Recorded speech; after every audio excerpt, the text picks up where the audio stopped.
ایک کتاب ہے المنبہات لیوم الاستعداد، اس کے صفحہ نمبر 27 کے اوپر ایک بڑی پیاری روایت لکھی گئی ہے۔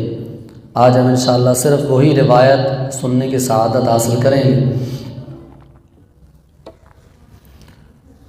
اور اس سے پتہ چلتا ہے الحمدللہ کہ آقا کریم علیہ السلام اور آپ کے صحابہ کرام کی آپس میں کس قدر محبت ہے، اور حضرت جبرائیل علیہ السلام اور اللہ رب العزت کی ان کے ساتھ کس قدر محبت ہے۔ تو میں نے جب یہ روایت پڑھی نا تو میں نے اس کے اوپر عنوان لکھا کہ اللہ محمد چار یار۔ اس روایت کے اندر اللہ تعالیٰ کے کلمات بھی ہیں، اس روایت میں آقا کریم علیہ السلام کے مبارک کلمات بھی ہیں، اور حضور سید عالم صلی اللہ تعالیٰ علیہ وسلم کے چاروں یاروں کے کلمات بھی موجود ہیں۔ تو بڑی دلچسپ روایت ہے، بڑی مزیدار قسم کی، بہت کچھ سیکھنے سے بھی اس کو ملتا ہے سیکھنے والوں کے لیے۔ میں اب اپنی ایک کتاب لکھ رہا تھا تو رات کو مکمل ہو گئی ہے، تو اس کے اندر یہ روایت میں نے لکھی تو میرا دل کیا کہ چلیں یہ بیان بھی کرنی چاہیے کہ ہر بندہ کتاب تو پڑھتا نہیں ہے، بعض پڑھے لکھے بھی ہیں ان کے پاس فرصت نہیں ہوتی، اور بعض پڑھے لکھے ہوتے ہیں لیکن وہ باقی سارے کام کرتے ہیں، دینی کتابیں پڑھنے کا شوق نہیں ہوتا، اور بہت ساری تعداد تو ایسی کہ جن کے پاس دنیا کے لیے وقت ہے، دین کے لیے نہیں ہے۔ تو اس لیے ذہن بنا کے چلیں روایت کتاب میں تو لکھی ہے، ساتھ ساتھ عوام کے سامنے بیان بھی کر دی جائے، تاکہ جو پڑھ نہیں سکتے یا پڑھنے مصروفیت کی وجہ سے اس طرف توجہ نہیں دے پا رہے تو چلے ان تک بھی یہ روایت پہنچ جائے۔ ایک بار یوں ہوا کہ ہمارے آقا و مولا صلی اللہ تعالیٰ علیہ وسلم اپنے صحابہ کرام علیہ رضوان کی مجلس میں تشریف فرما تھے، اور گفتگو حضور سید عالم صلی اللہ تعالیٰ علیہ وسلم نے شروع فرمائی۔ گفتگو شروع کی تو سب سے پہلے حضور علیہ السلام نے اپنی گفتگو کا آغاز کیا، اور حضور سید عالم صلی اللہ تعالیٰ علیہ وسلم کی مجلس میں اس وقت حضرت ابو بکر صدیق، حضرت عمر فاروق، حضرت عثمان غنی اور حضرت مولا علی شیر خدا کرم اللہ تعالیٰ وجہ الکریم رضی اللہ تعالیٰ عنہ اجمعین، یہ سب ہستیاں بھی اس وقت موجود تھیں، دیگر صحابہ بھی تھے، لیکن مین گفتگو ان حضرات کی ہو رہی تھی۔ ہمارے آقا و مولا صلی اللہ تعالیٰ علیہ وسلم نے ارشاد فرمایا، حبب الی من دنیاکم ثلاث، ارشاد فرمایا کہ مجھے تمہاری دنیا میں سے 3 چیزیں پسند ہیں۔ کون کون سی 3 چیزیں حضور کو دنیا میں سے پسند تھیں؟ فرمایا کہ الطیب، ایک تو خوشبو پسند ہے مجھے، کہ دنیا کی نعمتوں میں سے، لیکن مجھے دنیا کی نعمتوں میں سے خوشبو لگانا اور خوشبودار چیزیں یہ پسند ہیں۔ بدبو حضور علیہ السلام کو پسند نہیں تھی۔ پھر شاہ فرمایا کہ والنساء، اور میری بیویاں مجھے پسند ہیں تو یہ بھی دنیا کی مخلوق، جنت کی تو نہیں ہے نا، عورتیں ہیں دنیا کی مخلوق ہیں، تو یہ دنیا کی چیزوں میں سے مجھے میری بیویاں بہت پسند ہیں، کہ اللہ تعالیٰ مجھے ایسی بیویاں عطا فرمائیں کہ جو میرے ہر حکم پر میری اطاعت کرنے کے لیے تیار رہتی ہیں، میری نافرمانی نہیں کرتی۔ اور تیسرا ارشاد فرمایا کہ وجعلت قرۃ عینی فی الصلاۃ، ارشاد فرمایا کہ مجھے خوشبو بھی پسند ہے، مجھے بیویاں بھی پسند ہے اپنی، لیکن میری آنکھوں کی ٹھنڈک نماز میں رکھی گئی ہے۔ یعنی اگرچہ خوشبو پسند ہے، خوشبو جب ہوتی ہے تو مجھے خوشی ہوتی ہے، کسی بندے خوشبو لگائی ہو یا میرے پاس خوشبو ہو یا مجھے کوئی خوشبو تحفے میں دے تو مجھے خوشی ہوتی ہے، مجھے اپنی بیویوں کی محبت بھری ادائیں دے کر بھی خوشی ہوتی ہے کیونکہ مجھے پسند ہے، لیکن جتنی خوشی مجھے نماز پڑھنے والے بندے سے ہوتی تھی اتنی کسی چیز سے نہیں ہوتی، کیونکہ نماز میں میری آنکھوں کی ٹھنڈک ہے۔ اچھا، یہاں پر ایک بات کی وضاحت کرتا چلو کہ یہاں حدیث پاک میں ارشاد فرمایا جعلت، رکھی گئی ہے، نماز میں میری آنکھوں کی ٹھنڈک رکھی گئی ہے۔ بعض حدیثوں میں جعلت کے الفاظ اور بعض حدیثوں میں جعلا کے الفاظ ہیں، ترجمہ دونوں کے ایک ہے، جعلا ہو یا جعلت ہو، مراد دونوں کی ایک ہی ہے کہ نماز میں میری آنکھوں کی ٹھنڈک ہے، یعنی جب نماز پڑھی جاتی ہے تو میری آنکھیں ٹھنڈی ہو جاتی ہے، میرا دل خوش ہوتا ہے، چاہے وہ کوئی بھی ہو پڑھنے والا۔ تو یہاں پر ایک بات کی وضاحت کرنا ضروری ہے کہ آج کل ہمارے یہاں ایک فتنہ بڑی تیزی سے پھیل رہا ہے، اللہ تبارک تعالیٰ ہمارے لوگوں کو ہدایت نصیب فرمائے۔ محبت و عقیدت کے نام پر یا تعصب کے نام پر یا مخالفت کے نام پر جھوٹی حدیثیں گھڑی جاتی ہیں آج کل۔ بعض لوگ حضور علیہ السلام کی محبت میں، حضور کی عقیدت میں آ کے، صحابہ کرام کی محبت یا عقیدت میں آ کے، اہل بیت اطہار کی محبت یا عقیدت میں آ کے جھوٹی حدیثیں ان کی شانوں میں گھڑتے ہیں۔ اللہ کے بندے، جن کی شانیں رب نے بلند کی ہیں، انہیں آپ کی جھوٹی حدیثوں کی کیا ضرورت کہ آپ جھوٹی حدیث گھڑ کے آپ ان کی شان بڑھا رہے ہیں؟ وہ بھائی جن کی شان رب نے بڑھائی، آپ کون ہیں بڑھانے والے؟ پھر جب سچی حدیثوں سے ان کی شانیں واضح ہیں، سچی حدیثوں میں ان کے فضائل آئے ہیں، تو جھوٹی حدیثیں گڑھنے کی کیا حاجت ہے؟ تو بس اوقات یوں ہوتا ہے کہ بعض لوگ شان بڑھانے کے لیے کسی کے بارے میں جھوٹی حدیث گڑھتے ہیں، اور بعض لوگ ایسے ہیں کہ جو بعض ہستیوں کی شان گھٹانے کے لیے جھوٹی حدیثیں گڑھتی ہیں۔ جو لوگ صحابہ کرام علیہ رضوان سے بغض رکھتے، وہ صحابہ کی شان گھٹانے کے لیے حدیث سے لے کے آئیں کہ صحابہ نے یہ غلطی کی، صحابہ نے یہ غلطی کی، صحابہ نے یہ غلطی کی، معاذ اللہ، جھوٹی حدیث سے گھڑتے پھریں گے۔ اور بعض لوگ ایسے ہیں کہ جو اہل بیت اطہار کی شان گھٹانے کے لیے جھوٹی حدیث سے گھڑتے پھرتے اور بولتے ہیں اہل بیت نے یوں کیوں کیا، یوں کیوں کیا، یہ غلط کیا، وہ غلط کیا۔ بھئی آپ کون ہیں بھائی؟ اچھا، بعض طبقہ وہ ہے کہ جو آقا کریم علیہ السلام کے بارے میں جھوٹی حدیث سے گھڑتے پھرتے ہیں، اور بعض ایسے لوگ ہیں کہ جو اپنے مفاد حاصل کرنے کے لیے جھوٹی حدیث گھڑ لیتے ہیں۔ آپسوں کا مجمع کے اندر ہم لوگ بیٹھے ہوتے ہیں اور کبھی کبھار کسی مسئلے پر آپ کی بحث ہوتی ہے، گفتگو ہوتی ہے، آپ دو چار بندے بیٹھے ہوتے ہیں، آپ دو چار بندوں میں سے بس اوقات ایک بندہ جو ہوتا ہے وہ تھوڑا سا دینی لحاظ سے آپ سے تھوڑا بہتر جانتا ہوتا ہے۔ آپ سمجھتے ہیں یار یہ تھوڑا نمازی پرہیزی بندہ ہے، اس کو تھوڑا دین کے ساتھ شغف ہے، دین کے ساتھ اس کا ذوق ہے، پڑھنے لکھنے کا شوق ہے، محافل میں جاتا رہتا ہے۔ اب آپ کی جب گفتگو چلے کسی مسئلے پہ تو وہ اپنی بات آپ کے سامنے کرے گا کہ یہ مسئلہ یوں ہے، آپ مانیں گے نہیں انج کی میں ہو سکتا ہے، مسئلہ ہی تو نہیں۔ اب وہ کیا کرے گا، فوراً اس کو پتہ ہے یہ ویسے تو مانیں گے نہیں، وہ بولے گا حدیث میں یوں ہے، فوراً حدیث کا نام لے کے بات کر دے گا، حالانکہ ایسی حدیث ہوگی ہی نہیں دنیا میں۔ وہ صرف اس لیے بات کر رہے ہیں آپ پر دھاگ بٹھانے کے لیے اور آپ کو چپ کروانے کے لیے۔ تو بعض لوگ اس طرح کی بھی جھوٹی حدیث سے گھڑتے ہیں۔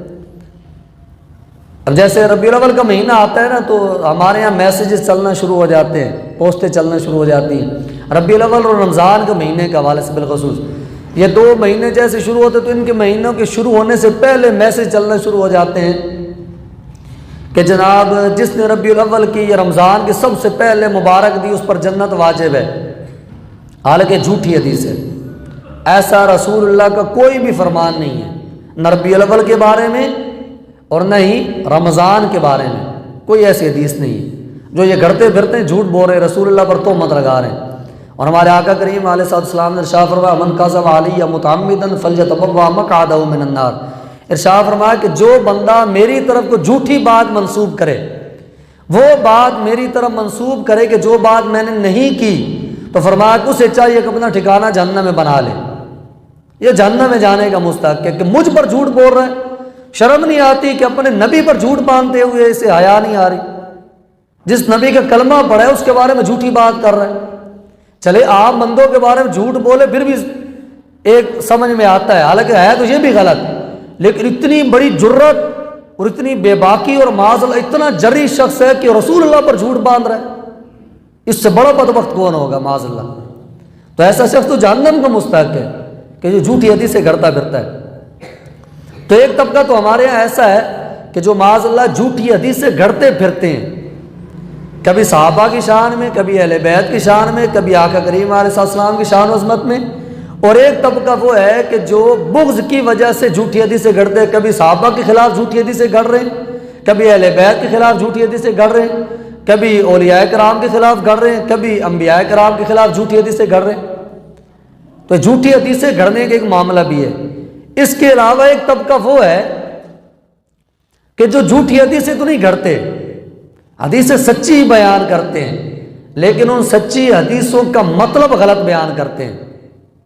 حدیث سچی ہے، حدیث جھوٹی نہیں ہے، لیکن لوگوں کے سامنے اس کا جو مطلب بیان کر وہ مطلب جھوٹ ہے، اس کو غلط انداز میں پیش کر رہے ہیں، اس کی وہ مراد نہیں تھی جو یہ لوگ بیان کر رہے ہیں۔ صحابہ کرام یا اہل بیت اطہار ان کی شانیں بہت بلند ہیں. ان کی شانیں بیان کرنے کے لیے جھوٹی حدیثوں کا سہارا لینا یا عقل مندی نہیں، یہ بے وقوفی ہے. یا سچی حدیثوں کا معنی غلط کر دینا، یہ بھی ہرگز درست طریقہ نہیں ہے. کیونکہ رسول اللہ نے جس مقصد کے لیے جو حدیث فرمائی ہے، امتی کا حق ہے کہ اسی مقصد کے لیے وہ حدیث بیان کرے. اس حدیث کو توڑے موڑے نہیں، توڑ مڑوڑ کے بیان کرنا یہ چیز ہرگز درست نہیں ہے.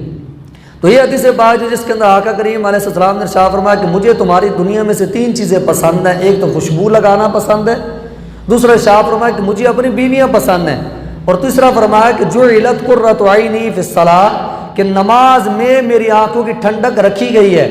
تو جعلت کا واضح لفظ موجود ہے یہاں پر حدیث میں کہ رکھی گئی ہے، اور بعض حدیثوں میں جعلہ کا لفظ ہے، مطلب دونوں کے ایک ہی ہے کہ رکھی گئی ہے. اب ایک چیز رکھی گئی ہو، رکھی گئی ہو، نہ رکھی گئی ہو، بہت زیادہ فرق ہوتا ہے.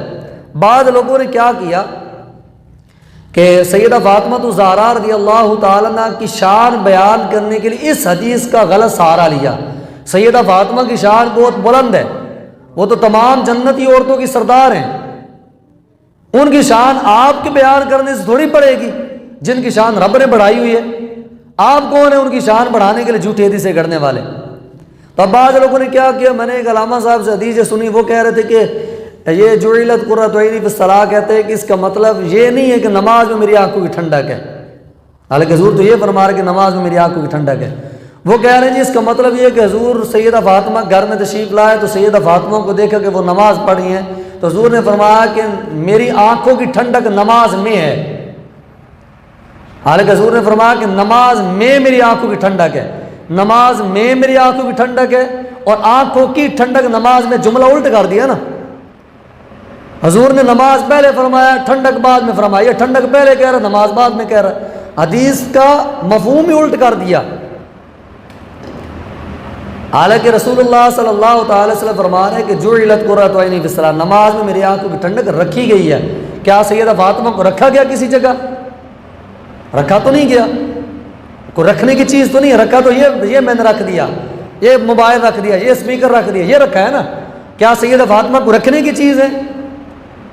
تو خوف خدا کرو یار، حدیث پاک غلط مفہوم کیوں بیان کر رہے ہو؟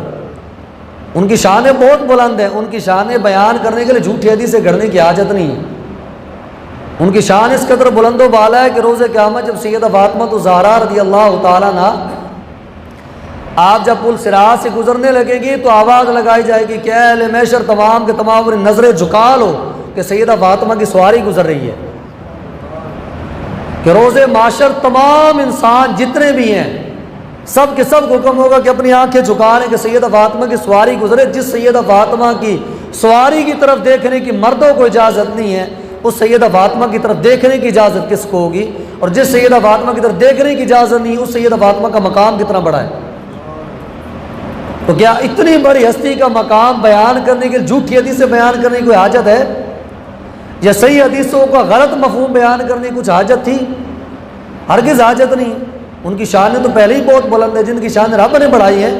آپ اور ہم کون ہیں کہ ان کی شانیں جھوٹی حدیثیں گھڑ کے بیان کرنے والے یا بڑھانے والے؟ تو بار جب ہمارے آقا و مولا صلی اللہ تعالیٰ علیہ وسلم نے یہ ارشاد فرمایا کہ مجھے تمہاری دنیا میں سے 3 چیزیں پسند ہیں، خوشبو لگانا، اپنی بیویاں مجھے پسند ہے، اور نماز میں میری آنکھوں کی ٹھنڈک ہے. یعنی جتنی مجھے خوشبو پسند ہے، جتنی مجھے اپنی بیویاں پسند ہیں، اس سے کہیں زیادہ بڑھ کر مجھے نماز پسند ہے. کہ جب کوئی بندہ میرا امتی نماز پڑھتا ہے تو میری آنکھوں کو ٹھنڈک پہنچتی ہے، میری آنکھیں ٹھنڈی ہو جاتی ہے، میرا دل خوش ہو جاتا ہے کہ یہ میرا امتی ہے کہ جس نے میرے امتی ہونے کا حق ادا کیا، کہ میری آنکھوں کی ٹھنڈک اس نے ادا کی الحمدللہ.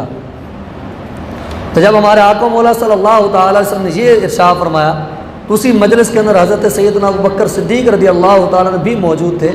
سیدنا ابوبکر صدیق رضی اللہ تعالیٰ نے عرض کی صدقت یا رسول اللہ، عرض کی یا رسول اللہ بے شک آپ نے سچ فرمایا، میں آپ کی تصدیق کرتا ہوں. اور عرض کی وحبب الیہ من الدنیا ثلاث، عرض کی یا رسول اللہ صلی اللہ تعالی وسلم آپ کو بھی دنیا میں سے 3 چیزیں پسند ہیں اور مجھے بھی اس دنیا میں صرف 3 چیزیں پسند ہیں. حضور نے فرمایا کہ مجھے 3 چیزیں پسند ہیں. صدیق اکبر نے بھی عرض کی یا رسول اللہ مجھے بھی 3 چیزیں پسند ہیں. اب صدیق اکبر کو کون سی 3 چیزیں پسند ہیں؟ تو سیدنا صدیق اکبر رضی اللہ تعالیٰ نے عرض کی یا رسول اللہ صلی اللہ تعالیٰ علیہ وسلم النظر الی وجہ رسول اللہ، مجھے دنیا میں سب سے زیادہ پسند عمل یہ ہے کہ میں ہوں، میری آنکھیں اور آپ کا چہرہ ہوں، میں آپ کے چہرے کا دیدار کرتا رہوں، بس مجھے سب سے زیادہ پسندیدہ عمل مجھے دنیا میں یہ لگتا ہے کہ بس آپ کا چہرہ انور اور میری آنکھ ہو، بس میں آپ کا دیدار ہی کرتا ہوں، اس کے علاوہ میں کوئی عمل نہ کروں۔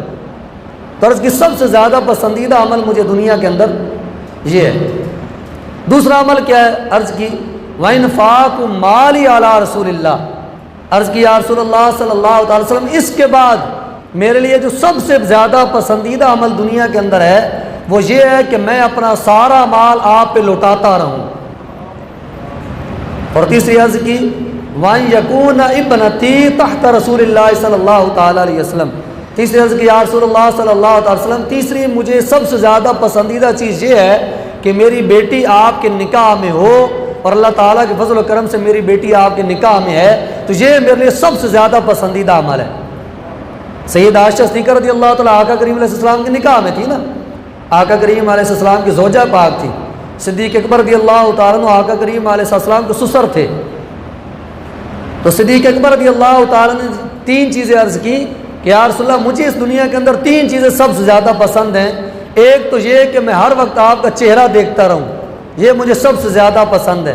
اس کے بعد دوسرا عمل یہ پسند ہے کہ میں اپنا سارا مال آپ پر لوٹاتا رہوں، اور الحمدللہ لوٹا کے دکھایا، اپنا سارا مال رسول اللہ پہ لوٹایا، ساری زندگی اپنا مال آقا کریم علیہ السلام قدموں پہ نچھاور کرتے رہے۔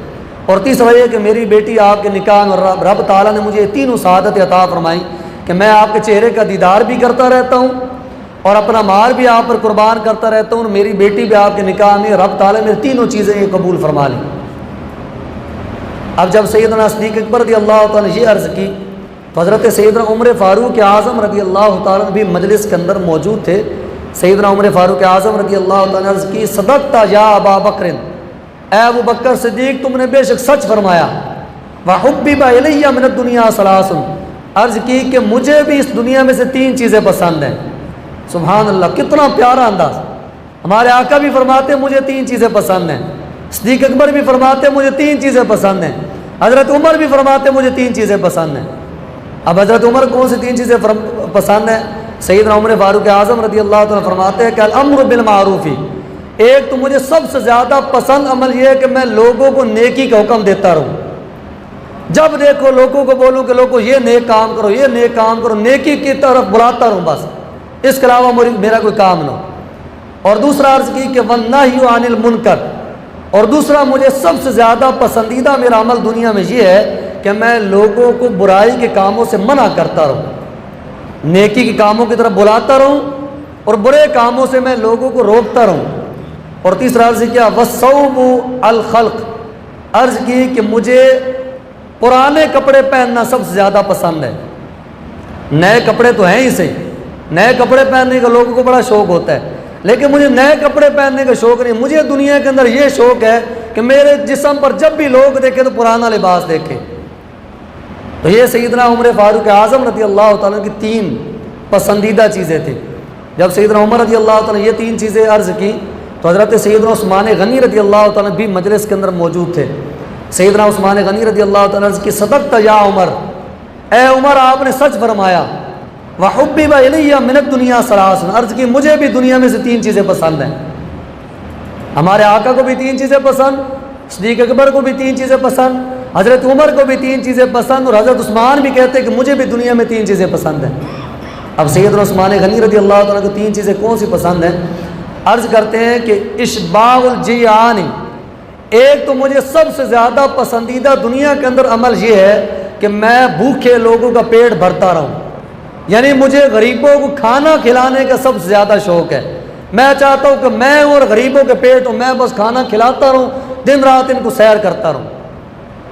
اور دوسرا عمل کیا پسند ہے؟ فرماتے ہیں وکسوۃ العریان، دوسرا مجھے سب سے زیادہ پسندیدہ عمل یہ ہے کہ میں غریب لوگوں کو کپڑے پہناتا رہوں، میرا مال ہو اور میں اپنے مال سے غریب لوگوں کو کپڑے خرید کے پہناتا رہوں کہ لو کپڑے خرید کے پہنو، یہ بھی کپڑے پہنو، یہ بھی کپڑے پہنو، تو مجھے اس چیز کا بہت زیادہ شوق ہے۔ تیسرا عرض کی وتلاوت القرآن، اور مجھے تیسرا سب سے زیادہ پسندیدہ عمل یہ ہے دنیا کے اندر رہ کر کہ میں ہر وقت قرآن پاک کی تلاوت کرتا ہوں. اور سبحان اللہ کتنا تلاوت قرآن پاک کرنے کا شوق اور کتنی محبت کہ جب حضرت عثمان غنی رضی اللہ تعالیٰ پر قاتلانہ حملہ کیا گیا آپ کو شہید کرنے کے لیے، اس وقت بھی آپ قرآن پاک کی تلاوت کر رہے تھے. اور آپ قرآن پاک کا نسخہ آپ کے پاس موجود ہے، سورہ طٰہٰ 16ویں پارے کی صورت ہے، اس کو آپ تلاوت فرما رہے تھے. جب آپ کو شہید کیا گیا تو آپ کے خون کے چھینٹے قرآن پاک اوپر جا کے پڑے، اور قیامت تک قرآن پاک آپ کی شہادت کا گواہ ہے. اور بھائی جہاں پر شہادت ہوتی ہے بندے کی ہر چیز گواہی دے گی نا روز قیامت. آپ اور میری شہادت کی گواہی زمین دے گی، تلواریں دے گی، ہر چیز گواہی ہماری دے سکتی ہے. لیکن حضرت عثمان دنیا کے اندر واحد وہ ہستی ہے کہ جن کی روز قیامت شہادت کی گواہی انسان اور دوسری چیزیں نہیں، قرآن رب کی بارگاہ میں گواہی دے گا کہ یا اللہ یہ تیری بارگاہ میں شہادت کا درجہ پانے والا شخص ہے. تو حضرت عثمان غنی رضی اللہ تعالیٰ کو اس قدر قرآن پاک کی تلاوت کرنا پسند تھا. اب جب سیدنا عثمان غنی رضی اللہ تعالیٰ نے اپنی یہ 3 چیزیں وہاں پر عرض کی کہ مجھے یہ 3 چیزیں پسند ہیں، تو سیدنا مولا علی شیر خدا کرم اللہ تعالیٰ وجہ الکریم بھی مجلس کے اندر موجود تھے. سیدنا عثمان غنی رضی اللہ تعالیٰ عرض کی صدقت یا عثمان، اے عثمان آپ نے بے شک سچ فرمایا. وحبب الی من الدنیا ثلاث، عرض کی کہ مجھے بھی دنیا کے اندر 3 چیزیں پسند ہیں. سبحان اللہ، کیا ادائیں ان لوگوں کی، بندہ حیران رہ جاتا ہے کہ ان حضرات کتنی آپس میں محبت تھی کہ عدد بھی کم زیادہ نہیں کیا. کسی نے یہ نہیں کہا کہ مجھے 4 ہیں، کسی نے یہ نہیں کہا مجھے 2 ہیں. آقا نے بھی فرمایا مجھے 3 ہیں، صدیق اکبر نے بھی فرمایا مجھے 3 ہیں، عمر فاروق نے بھی فرمایا مجھے 3 چیزیں پسند. عثمان غنی بھی کہتے ہیں کہ مجھے 3 چیزیں پسند ہیں، اور مولا علی بھی عرض کرتے ہیں کہ مجھے 3 چیزیں پسند ہیں. اب مولا علی کی کون سی 3 چیزیں پسند ہیں؟ سیدنا مولا علی شیر خدا کرم اللہ تعالیٰ وجہ الکریم فرماتے ہیں کہ پہلا نمبر پہ یہ کہ الخدمت للضیف، مجھے لوگوں کی مہمان نوازی کرنا پسند ہے.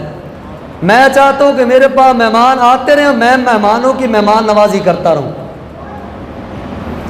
اور دوسرے کہ والصوم فی الصیف، اور دوسرا یہ کہ گرمیوں کے روزے رکھنا مجھے پسند ہے. لوگوں کو تو سردیوں کے روزے پسند ہوتے ہیں کہ سردیوں میں ٹھنڈے دن ہوتے ہیں، دن چھوٹے ہوتے ہیں، تو لوگوں کو شوق ہوتا ہے کہ یار چلے گرمیوں میں دن بڑے تھے، روزہ رکھنا مشکل تھا، سردیوں میں روزے رکھتے ہیں.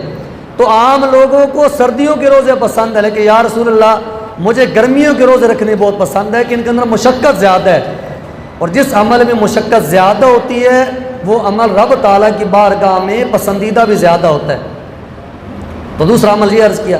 تیسرا یہ عرض کیا کہ والضرب بالسیف، اور تیسرا یہ کہ میری تلوار اور کافروں کی گردنیں ہوں، اور میں ہر وقت رب تعالیٰ کی رضا کے لیے جہاد کرتا رہوں. تو یہ سیدنا عثمان حضرت مولا علی شیر خدا کرم اللہ تعالیٰ وجہ الکریم نے اپنی 3 پسندیدہ چیزیں بیان کی. اب جب یہی گفتگو کی، ہمارے آقا کریم علیہ السلام نے بھی 3 چیزیں اپنی پسندیدہ ذکر کی، صدیق اکبر نے 3 چیزیں پسندیدہ ذکر کی، حضرت عمر فاروق نے 3 ذکر کی، عثمان غنی نے 3 ذکر کی، مولا علی نے 3 ذکر کی. یہی گفتگو ابھی چل رہی تھی کہ بارگاہ رسالت کے اندر حضرت سیدنا جبریل امین حاضر ہوئے اور عرض کرنے لگے ارسلنی اللہ تبارک و تعالی لما سامع مقالتکم وامرک ان تسألنی عما احب ان کنت من الدنیا، یعنی یا رسول اللہ.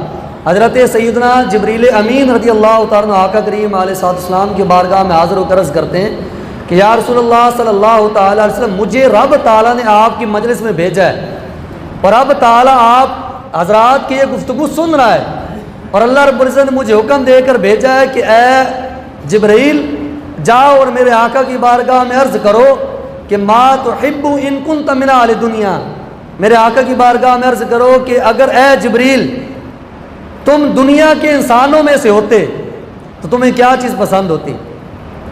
اب حضرت سیدنا جبریل امین رضی اللہ تعالیٰ نے آقا کریم علیہ السلام کی بارگاہ میں عرض کی کہ رب تعالیٰ نے مجھے یہ ارشاد فرمایا کہ اگر میں دنیا کے انسانوں میں سے ہوتا تو مجھے کیا 3 چیزیں پسند ہوتی. تو حضرت جبریل رضی اللہ تعالیٰ نے آقا کریم علیہ السلام کی بارگاہ میں عرض کیا یا رسول اللہ مجھے بھی 3 چیزیں پسند ہیں. وہ کون سی؟ ارشاد الضالین، جو رستہ بھول گئے ان سب لوگوں کو سیدھے رستے پہ لگانے کا مجھے شوق ہے. میں چاہتا ہوں کہ دنیا کا کوئی بھی ایسا شخص نہ ہو کہ جو دینی حوالے سے یا دنیاوی حوالے سے سیدھا رستہ بھول گیا ہو، لیکن میں چاہتا ہوں کہ میں اسے سیدھے رستے پر لے کر آؤں. جو گمراہ ہو رہے ہیں انہیں سیدھے رستے کی طرف، ہدایت کی طرف لے کر آؤں. تو یہ سیدنا حضرت جبریل رضی اللہ تعالیٰ کو پہلی چیز دنیا کے اندر سب سے زیادہ پسند تھی. دوسری چیز کیا عرض کی؟ دوسری عرض کی کہ وَمُوَانَسَةُ الْغُرَبَاءِ الْقَانِتِينَ، اور دوسرا مجھے سب سے زیادہ دنیا کے اندر رہنے والے لوگوں میں یہ چیز پسند ہے مجھے کہ اگر میں دنیا کے لوگوں میں سے ہوتا تو مجھے اللہ تعالیٰ کے فرما بردار بندوں سے ہمدردی ہوتی، کہ میں چاہتا کہ اگر میں دنیا کے اندر ہوتا تو میں اللہ تعالیٰ کے فرما بردار بندوں سے ہمیشہ ہمدردی کرتا رہتا، ان کی خدمت کرتا، ان کے ساتھ تعاون کرتا، ان کے ساتھ بھلائی کرنے کی کوشش کرتا رہتا۔ اور تیسری چیز کیا پسند ہے؟ حضرت جبریل نے عرض کی وَمُعَانَةُ أَهْلِ الْعَيَالِ الْمُعْسِرِينَ، اور تیسری مجھے دنیا کے اندر رہنے والے لوگوں کے اندر اگر میں ہوتا تو مجھے یہ چیز پسند ہوتی کہ میں غریب لوگوں کی مدد کرتا رہتا۔ تو یہ تین چیزیں حضرت سیدنا جبریل امین رضی اللہ تعالیٰ عنہ کو اگر یہ انسانوں میں سے ہوتے تو انہیں پسند ہوتی، لیکن چونکہ انسانوں میں سے نہیں، فرشتے ہیں، تو فرشتے اللہ تعالیٰ کے احکامات کے پابند ہیں، تو سیدنا جبریل رضی اللہ تعالیٰ نے یہ تین چیزیں آقا کریم علیہ السلام کی بارگاہ میں اپنی پسندیدہ چیزیں عرض کی۔ پھر سیدنا جبریل امین رضی اللہ تعالیٰ نے عرض کی کہ یحب رب العزت جل جلالہ من عبادتی ثلاث خصال، کہ یا رسول اللہ صلی اللہ تعالیٰ علیہ وسلم جس طرح آپ کو دنیا کے اندر تین چیزیں پسند ہیں، آپ کے غلام ابو بکر صدیق کو دنیا کے اندر تین چیزیں پسند ہیں، آپ کے غلام حضرت عمر کو تین چیزیں پسند ہیں، آپ کے غلام حضرت عثمان کو دنیا کے اندر تین چیزیں پسند ہیں، آپ کے غلام مولا علی کو دنیا کے اندر تین چیزیں پسند ہیں، اور مجھے بھی تین چیزیں پسند ہیں، اسی طرح رب تعالیٰ کو بھی اپنے بندوں میں تین چیزیں پسند ہیں۔ رب تعالیٰ کو اپنے بندوں میں تین چیزیں پسند ہیں۔ رب تعالیٰ چاہتا ہے کہ میرے بندوں میں یہ چیزیں ہونی چاہیے۔ سب سے پہلی چیز بندوں کے اندر کیا ہونی چاہیے؟ ارشاد فرمایا کہ بذل الاستطاعت، کہ مجھے اپنے بندوں میں سب سے زیادہ پسندیدہ چیز یہ ہے کہ وہ اپنی طاقت کے مطابق میری راہ میں مال خرچ کرتے رہیں۔ ہر بندہ اپنی طاقت کے مطابق، جس کو جتنی طاقت ہے اپنی طاقت کے مطابق میری راہ میں مال خرچ کرتا رہے، مجھے یہ سب سے زیادہ پسند عمل ہے۔ رب تعالیٰ کو پہلا عمل یہ پسند ہے۔ دوسرا عمل کیا پسند ہے اللہ رب العزت کو؟ فرمایا کہ والبکاء عند الندامۃ، مجھے اپنے بندوں میں دوسرا سب سے زیادہ پسندیدہ عمل یہ ہے کہ وہ میری بارگاہ میں شرمندگی سے روتے رہیں، اپنے گناہوں پر نادم رہیں، اپنے گناہوں پر ہر وقت توبہ طائب کرتے رہو، میری بارگاہ میں رو رو کر گڑ گڑا کر دعائیں کرتے رہے کہ یا اللہ ہم اپنے گناہوں پر نادم، ہمیں معاف فرما دے، ہماری بخشش فرما دے۔ تو مجھے اپنے بندوں میں یہ چیز بہت زیادہ پسند ہے، اور وہ بندے مجھے پسند ہے کہ جو ندامت اور شرمندگی کی وجہ سے میری بارگاہ میں رو رو کر دعائیں کرتے رہتے ہیں۔ اور تیسرا عمل کون سا اپنے بندوں کو پسند ہے؟ فرمایا کہ والصبر عند الفاقۃ، تیسرا عمل مجھے اپنے بندوں میں یہ پسند ہے کہ جب ان پر فاقہ آئے، جب ان پر تنگی آئے، جب ان پر غربت آئے، جب ان کے حالات خراب ہو جائیں تو حالات کی خرابی اور غربت کی حالت میں ان کا صبر کرنا مجھے پسند ہے۔ تو آج ہم غور کر لیں کہ کیا ہمارے اندر یہ تینوں چیزیں ہیں؟ کیا ہم اپنی طاقت کے مطابق اللہ کی راہ میں مال خرچ کرتے ہیں؟ ہم اپنی طاقت سے بڑھ کر اپنے بچوں کی شادیوں پر مال خرچ کرتے ہیں، اپنی طاقت سے بڑھ کر گناہوں پہ مال خرچ کرتے ہیں، اپنی طاقت سے بڑھ کر لوگوں کو رشوتیں دیتے ہیں، اپنی طاقت سے بڑھ کر طرح طرح کے گناہوں میں پیسہ خرچ کرتے ہیں، لیکن اپنی طاقت کے مطابق بھی رب کی بارگاہ میں مال خرچ نہیں کرتے۔ ہماری تو حالت یہ ہوتی ہے کہ اگر مسجد میں 150 روپیہ دے بیٹھے تو وہ بھی مطلب ہے جب تک سنائے نہیں تو ہمارا دل کو چین نہیں ملتا۔ اور دوسرا رب تعالیٰ کو چیز پسند تھی کہ رو رو کر میری بارگاہ میں دعائیں مانگنے والے لوگ مجھے پسند ہیں۔ ہمارے گھر میں اگر کوئی چھوٹی سی مصیبت آ جائے تو ہماری آنکھوں سے آنسو آ جاتے ہیں، ہمارے بچے کو تکلیف ہو تو ہماری آنکھوں سے آنسو آ جاتے ہیں، کوئی جھگڑا فساد ہو جائے، کوئی پریشانی آ جائے، نوکری چلی جائے، ہماری آنکھوں سے آنسو آ جاتے ہیں، دکان میں کوئی نقصان ہو جائے آنکھوں سے آنسو آ جاتے ہیں۔ کبھی رب کی محبت میں ہماری آنکھوں سے آنسو آئے؟ کبھی گناہوں کی وجہ سے ہماری آنکھوں سے آنسو آئے؟ نہیں آئے۔ اللہ کرے کہ ہمیں یہ آنسو آنے کی سعادت مل جائے اور رب کی محبت میں ہم رونے والے بن جائیں۔ تیسرا عمل جو رب تعالیٰ کو سب زیادہ پسند ہے وہ کیا ہے کہ مصیبت اور آزمائش کے وقت صبر کرنے والے لوگ مجھے پسند ہیں۔ ہم غور کر لیں کہ کیا ہم مصیبتوں میں صبر کرتے ہیں؟ ہم تو ساری دنیا کو سناتے بھی رہتے ہیں اور پھر بولتے جی میں صبر ہی کر رہے اور کی کر رہے ہیں۔ کوئی فوتگی ہو جائے تو سارے محلے میں وہ مرد بھی بیان کر رہے ہوتے ہیں، رو دو رہے ہوتے ہیں، حال مچائی ہوتی ہے حال، اور تھوڑی مصیبت آ گئی تو ہر بندے کو سناتے پھر رہے ہیں کہ یہ مسئلہ ہوگا وہ مسئلہ ہوگا، اور جب اگلا بندہ بولے کہ یار صبر کرو تو بولتے صبر ہی تو کر رہا ہوں۔ بھائی یہ کون سا صبر ہے؟ حضرت رابعہ بصری رحمۃ اللہ تعالی علیہ نے ایک نوجوان کو دیکھا کہ اس نے اپنے سر پہ نا پٹی باندھی ہوئی ہے، سر میں درد تھا تو انہیں سر پہ پٹی باندھی ہو، تو آپ نے پوچھا کہ بھائی پٹی باندھی خیریت ہے کیا ہوا؟ اس نے کہا کہ میرے سر میں درد ہے اس لیے میں نے اپنے سر پہ پٹی باندھی ہے۔ فرمایا کہ رب تعالیٰ نے تجھے ایک بار تھوڑی سی تکلیف میں مبتلا کیا تو تو نے ناشکری کی پٹی باندھ لی، رب تعالیٰ ساری زندگی تجھے صحت دیتا رہا، تو نے شکر کی پٹی تو کبھی نہیں باندھی۔ یعنی ہم نے کبھی لوگوں کے سامنے یہ تو چرچے کبھی نہیں کیا کہ الحمدللہ میں ٹھیک ہوں، میں صحت مند ہوں، میرا کاروبار اچھا، میرا یہ اچھا، میرا وہ اچھا۔ جب بھی چھوٹی سی مصیبت ہے، جس کے پاس بیٹھے گے نا آپ 5 منٹ کے لیے کسی کے پاس بیٹھے، وہ اپنے رونا شروع کر دے گا، یہ مصیبت ہو، یہ پریشانی تو وہ پریشانی۔ مجھے بھی اب تک نہیں پتا، آپ کو بھی تجربہ آج تک نہیں ہوا ہوگا، کسی بندے کے پاس آپ بیٹھے اور پوری مجلس کے اندر وہ صرف رب تعالیٰ کے شکر کی باتیں کرتا رہا، نہیں ملے گی۔ آپ اور میرے سمیت ہر بندہ ہی اپنے رونے رو رہا ہے، میں بے صبرے لوگ ہیں، حالانکہ رب تعالیٰ کو صبر کرنے والے لوگ پسند ہیں۔ تو اللہ تبارک تعالیٰ میں صبر کرنے کی سعادت توفیق نصیب فرمائے اور ان نصیحتوں پر عمل کرنے کی سعادت توفیق نصیب فرمائے، آمین، بجائے نبی الامین صلی اللہ تعالیٰ علیہ وسلم۔